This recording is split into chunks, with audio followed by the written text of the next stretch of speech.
Muy buenas noches, mucho gusto. Mi nombre es Elizabeth Beltrán.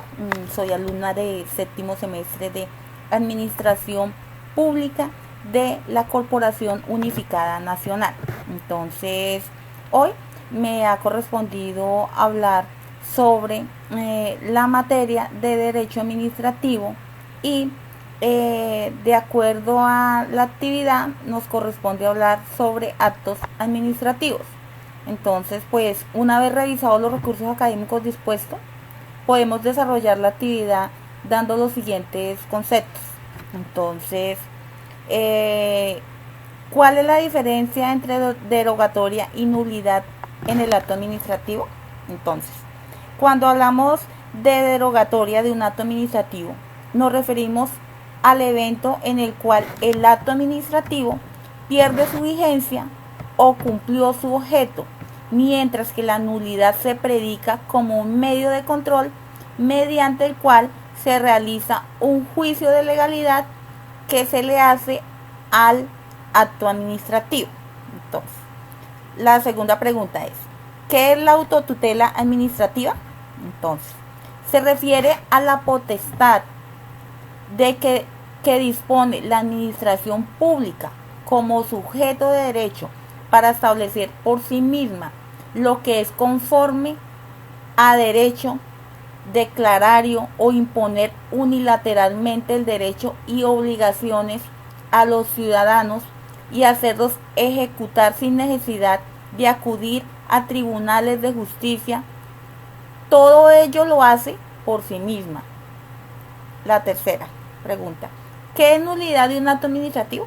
Bueno, entonces la nulidad se refiere a la exclusión de un acto administrativo al ordenamiento jurídico vigente.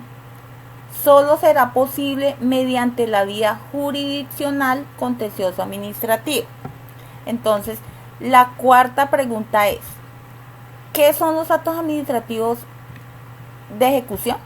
Entonces, estos actos administrativos de ejecución se refieren a aquellos aspectos que no crean ni modifican la situación jurídica de un individuo y están destinados a dar cumplimiento a un fallo proferido por un juez constitucional. Bien, la quinta pregunta es, ¿qué es ejecutoriedad del acto administrativo? Entonces, es la cualidad que tienen los actos administrativos de ser directamente ejecutables. Por tanto, todo acto administrativo en principio es ejecutable. Entonces, la sexta pregunta, ¿qué es ejecutividad del acto administrativo?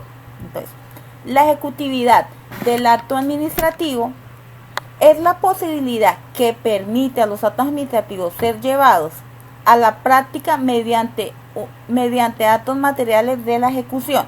Entonces, la séptima pregunta, ¿qué es la ejecutoriedad del acto administrativo y la tutela jurisdiccional efectiva?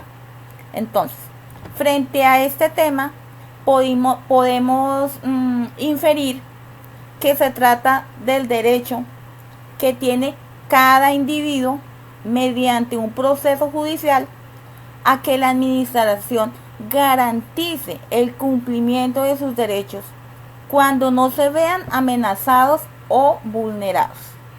Bien, entonces la octava pregunta es, ¿la ejecutividad del acto administrativo y la presunción de la inocencia? Entonces, ¿cómo sabemos?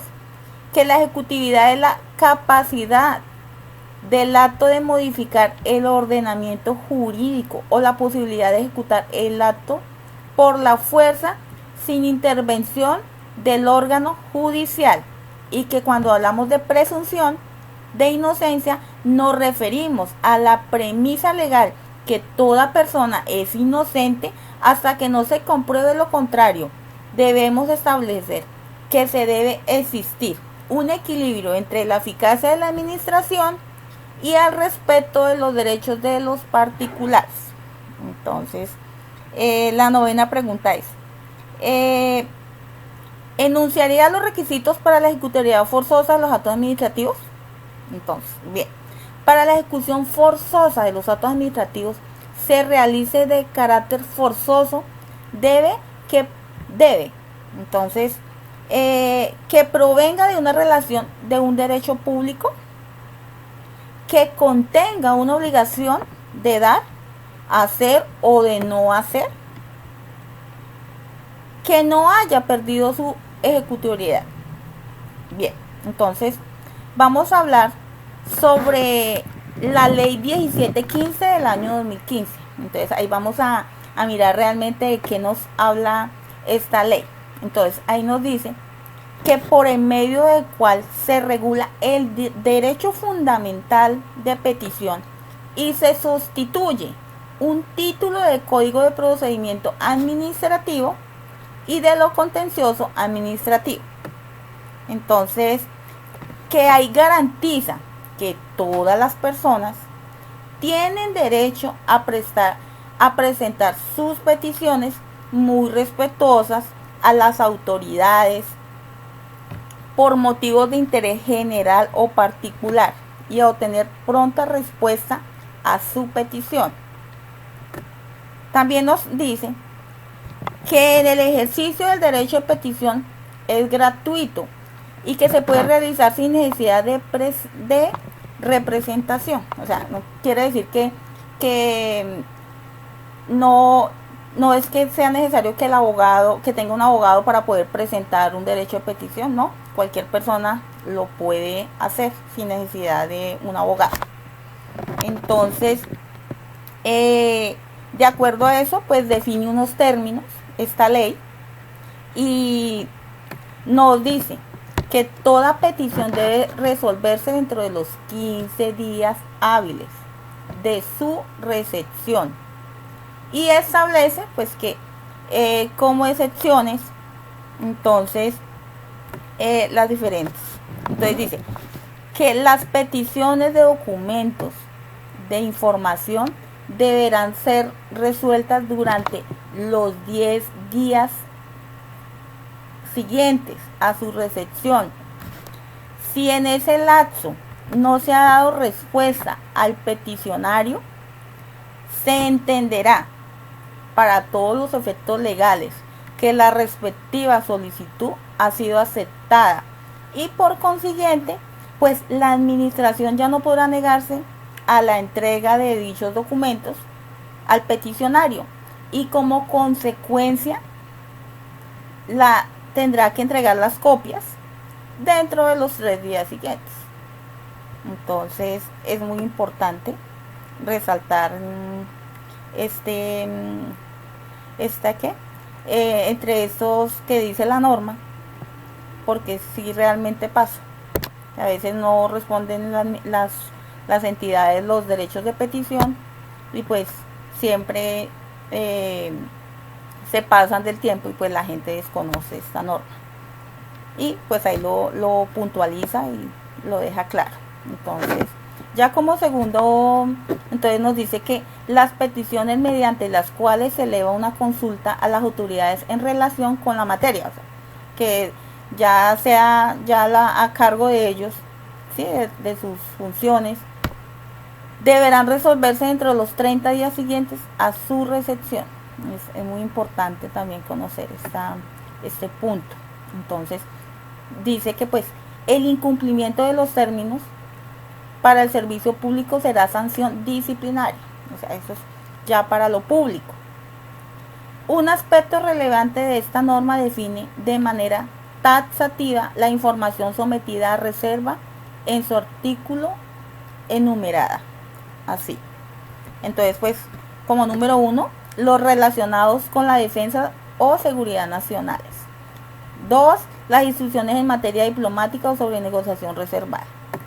3, que los que involucran derechos de privacidad, intimidad a las personas, incluidas en las hojas de vida, las historias laborales y los expedientes pensionales y demás registros de personas que obren en los archivos de las instituciones públicas o privadas, así como las historias clínicas.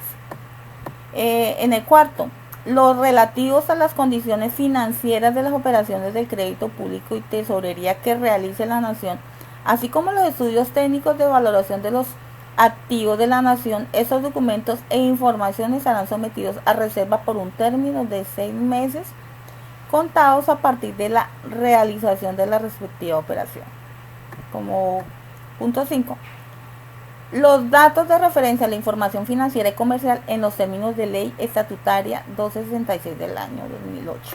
Entonces, nos dice también que los protegidos por el secreto comercial e industrial, así como los planes estratégicos de las empresas públicas o servicios públicos. También el punto número 7, pues los amparados por el secreto profesional, que es muy importante resaltar esto. El octavo, los datos genéticos humanos. De igual manera garantiza el derecho de petición ante las organizaciones, instituciones o privadas. Entonces, de esta manera pues damos cumplimiento a esta actividad y espero que le guste la presentación y muchísimas gracias.